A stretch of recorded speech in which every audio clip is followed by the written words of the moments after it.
மக்களே இத்தனை நாள் பார்த்திங்கன்னா நம்ம விவசாயம் தோட்டத்தில் மக்காச்சோளம் எல்லாமே தண்ணி ஒவ்வொரு பாத்தியாக ஒரு சரவாக கட்டிகிட்டு இருந்தோம்.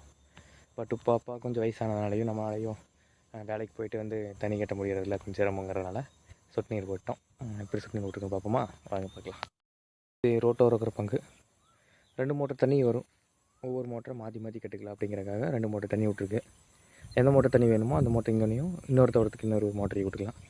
இது பார்த்திங்கன்னா சொட்டு நீர் பைப் போட்டு 2 பக்கமும் மக்காச்சோளமாக போட்டோம். 1-2 கேப் இருக்குது, மயிலெல்லாம் சாப்பிட்றாலும் கேப் இருக்குது. அது மருந்து கலக்கி போட்டிருந்தோம் அப்படின்னா மயில் சாப்பிடாது, மருந்து கலக்கலைங்காட்டி சாப்பிடும். சரி பரவாயில்லன்னு சொல்லி அதை விட்டு வந்திருக்கு. இப்போ இது பார்த்திங்கன்னா 2 மோட்டர் தண்ணி வர சொட்டு நீர் வாழ்வு, 2 வால்வு இருக்குல்ல, 2 வால்வு 2 மோட்ரு. எந்த மோட்டர் நமக்கு தண்ணி வேணுமோ அந்த ஒரு மோட்டர் எடுத்து விட்டுக்கலாம், இன்னொரு மோட்டர் எடுத்துக்கலாம். இது மேலே இருக்கிற வெஞ்சி வரி, இது ஃபில்ட்ரு வழியாக போய் 2 வைப்புலேயும் போகும். அது இந்த பக்கத்து பாதிக்கும் அந்த பக்கத்து பாதிக்கும் போகிற மாதிரி வச்சுருக்கோம். இப்போதைக்கு விவசாயத்தில் இதுதான் ஃபஸ்ட் டைம் சொட்டு நீர் போட்டு அது மக்காச்சோளம் போட்டிருக்கு. பயிர் நல்லா தான் வந்திருக்கு, ஒன்றும் பிரச்சனை இல்லை.